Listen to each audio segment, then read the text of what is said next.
नमस्कार, आदाब, सत श्री अकाल, हर हर महादेव। मेरा नाम रूपा है और आज की ये घटना उत्तर प्रदेश का एक जिला लगता है प्रयागराज, और इसी के अंतर्गत एक थाना आता है शंकरगढ़, और इसी थाने के अंतर्गत एक गांव लगता है फुलतरा गांव।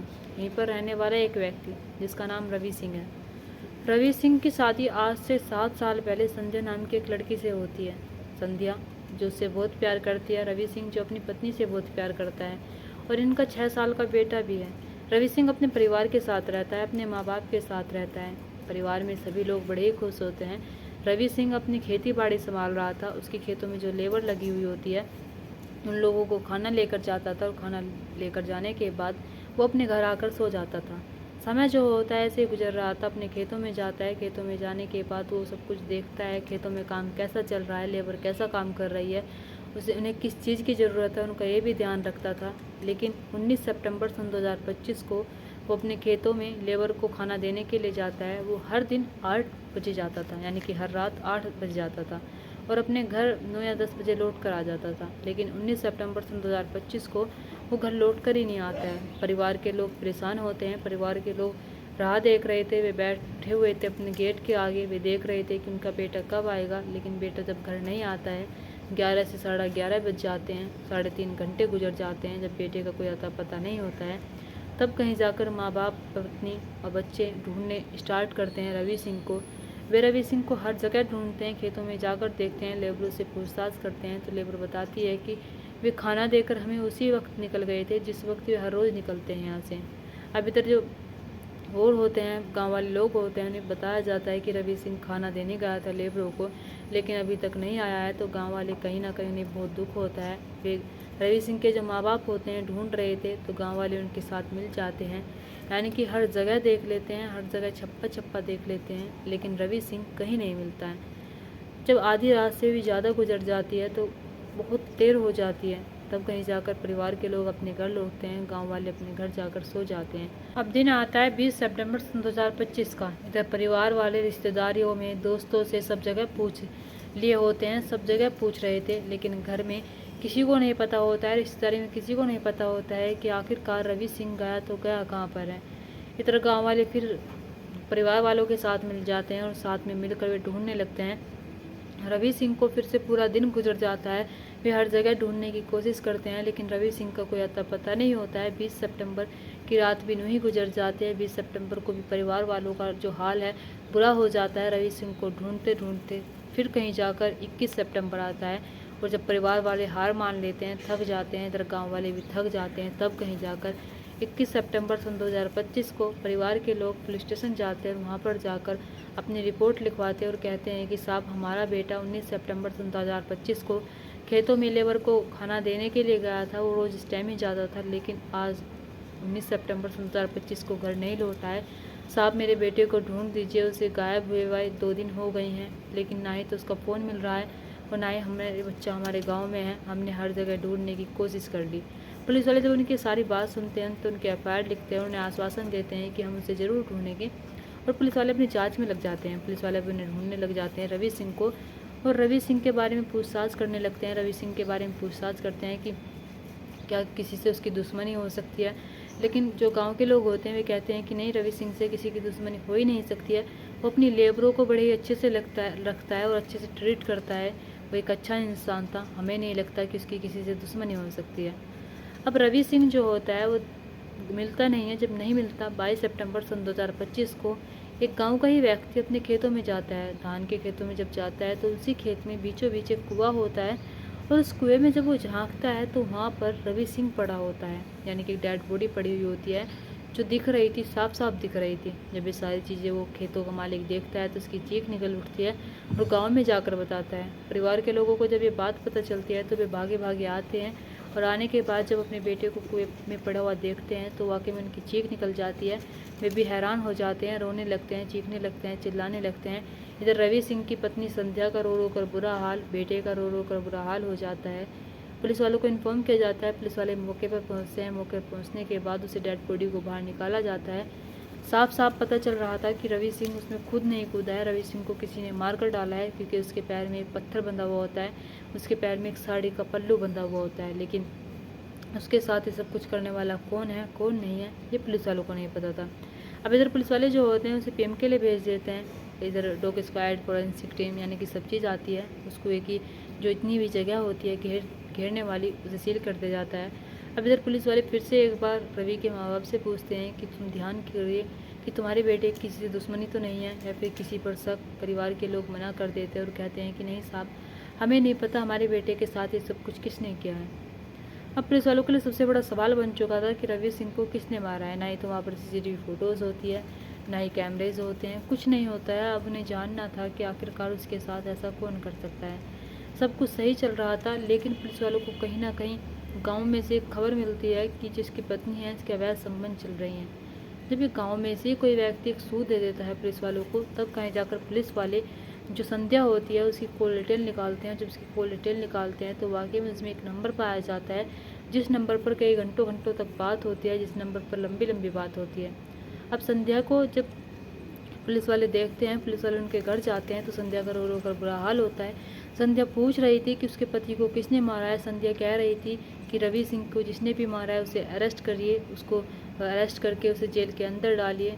यानी कि पुलिस वाले उसके चेहरे को देख रहे थे जब पत्नी ये सारी बात कहती है।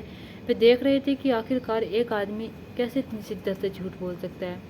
महिला पुलिस उसे अरेस्ट करती है। अरेस्ट करने के बाद इधर संध्या कहती है कि मुझे क्यों अरेस्ट किया जा रहा है। इधर परिवार के लोग भी ये बात कह रहे थे, लेकिन जब उसे पुलिस वाले बताते हैं कि तुम्हारे बेटे के साथ ये सब कुछ करने वाला कोई और नहीं है, ये और इसका प्रेमी जिसका नाम विकास है। विकास गांव में रहने वाला एक व्यक्ति होता है। विकास से इसके अवैध संबंध चल रही हैं, इसलिए इसने ये सब कुछ किया है।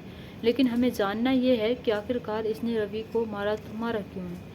पुलिस वाले इन दोनों को अरेस्ट करते हैं। अरेस्ट करने के बाद अब इनसे पूछताछ जारी करते हैं। पूछताछ में पहले तो एक बार फिर से गुमराह करने की कोशिश करते हैं, अलग अलग बयान बदल रहे थे, लेकिन जब सख्ती से पूछताछ की जाती है तब कहीं जाकर टूटते हैं और टूटने के बाद एक ऐसी कहानी सुनाते हैं जिस कहानी को सुनकर पुलिस वालों को यकीन नहीं होता है। संध्या बताती है कि साहब, आज से 7 साल पहले मेरी शादी रवि सिंह से होती है।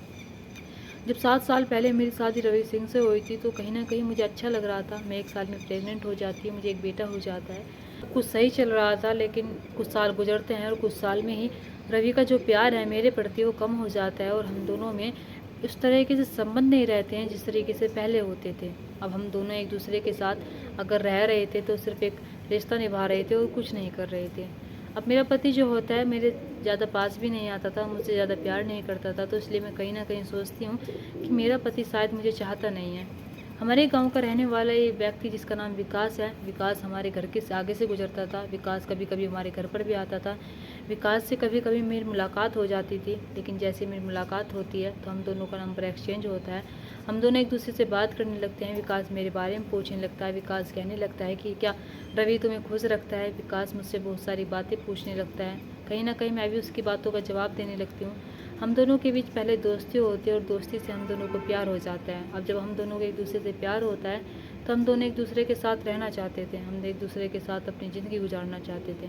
अब हम एक दूसरे के साथ मिलने लगते हैं, अलग अलग जगहों पर जाने लगते हैं। जब अलग अलग जगहों पर जाकर मिलने लगते हैं तभी कहीं ना कहीं ये खबर विकास को हो जाती है कि मेरा जो संबंध है वह वो विकास से चल रहा है। उसे कोई व्यक्ति बता देता है। जब उसे ये बात पता चलती है कि मेरा संबंध विकास से बन रही है, मैं उसके साथ प्यार करती हूँ, उसके साथ रहती हूँ, तो जो रवि सिंह है वो मेरे पास आता है, मुझे समझाता है और कहता है कि अगर आज के बाद तुम विकास से मिली तो देख लेना अंजाम अच्छा नहीं होगा। वो कहता है कि मेरे प्यार में कहाँ कमी रह गई है, मैंने तुम्हें क्या नहीं दिया है, मैंने तुम्हें हमेशा खुश रखा है, लेकिन मुझे नहीं पता था कि तुम मेरे प्यार का ये सिला दोगी। लेकिन मेरे पति की जो बात होती है मेरे दिमाग में नहीं घुसती है। ये जो संध्या होती है ये लगातार विकास से बात कर रही थी, लगातार विकास से शारीरिक संबंध बना रही थी, विकास से लगातार मिल रही थी। पति बहुत परेशान हो चुका था, पति से बार बार समझा रहा था, बार बार मना कर रहा था। और जब संध्या को लगने लगता है कि उसका पति विकास और उसके बीच में रोड़ा बन रहा है, तब संध्या विकास से कहती है कि मेरे पति को रास्ते से हटा दो, मेरे साथ मारपीट करता है, मेरे साथ झगड़े करता है और मुझे कह रहा है कि तुमसे बात ना करूं। विकास जब ये बात सुनता है तो विकास कहता है कि ठीक है, लेकिन तुम मुझे बता देना कि तुम्हारा पति कब अकेला रहता है, कब अकेला नहीं रहता है। तभी पत्नी कहती है संध्या कि मेरा पति हर रोज़ खाना देने के लिए लेबरों को रात में निकलता है और अपने घर आता है। मैं तुम्हें उसकी लोकेशन भेज दूँगी, तुम लोकेशन पर जाना और मैं तुम्हें बता दूँगी किस टाइम वो घर से निकलता है। वो 8 बजे घर से निकलता है। ऐसे 19 सितंबर सन 2025 को मैं विकास को कॉल करती हूँ और कहती हूँ कि रवि सिंह घर से निकल गया है खेतों की ओर। अब तुम देख लेना तुम्हें क्या करना है। रवि सिंह पहले खेतों में खाना देकर आ ही रहा था, तभी विकास उसे रास्ते में मिलता है। रास्ते में इन दोनों के बीच कहासुनी होती है। विकास कहता है कि मैं उससे बहुत प्यार करता हूँ, तुम्हारी पत्नी संध्या से।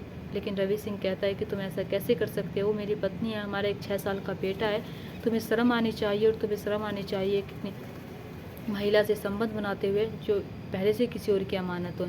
इन दोनों के बीच बहुत सारी लड़ाई होती है, और जब लड़ाई होती है तो इसे विकास को गुस्सा आ जाता है। पहले से घर पर सोच कर आया था, और एक खुरपी उठाता है और जो ये रवि सिंह होता है इस पर तब तक वार करता है जब तक कि इसकी जान नहीं चली जाती। जब उसकी जान चली जाती है तो उसे पहले तो छिपा देता है खेतों में, और जब ज़्यादा रात हो जाती है, जब ज़्यादा रात होती है तब कहीं जाकर इसे अपने घर से एक साड़ी लेकर आता है। साड़ी लेकर आने के बाद इसके पैर बांधता है, और पैर बांधने के बाद इसमें एक पत्थर बांधता है और उसे खेतों के बीचों बीच जो कुआं होता है उसमें ले जाकर डाल देता है। वो सोचने लगता है कि शायद किसी को पता नहीं चलेगा, जो रवि सिंह का शव है नीचे चला जाएगा, रवि सिंह का शव जो है कुएं में दफन हो जाएगा। लेकिन वो नहीं जानता था कि पुलिस वाले और गांव वाले और घर वाले कितनी मेहनत कर रहे थे रवि सिंह के कातिल को ढूंढने में। अब इधर संध्या और रवि के सिंह को जो रिश्ता था वाकई में बहुत अच्छा था, लेकिन पत्नी संध्या को कुछ और ही चाहिए था। पत्नी संध्या को विकास से प्यार हो जाता है और विकास के साथ शारीरिक संबंध बनाने लगती है, विकास के साथ रहने लगती है।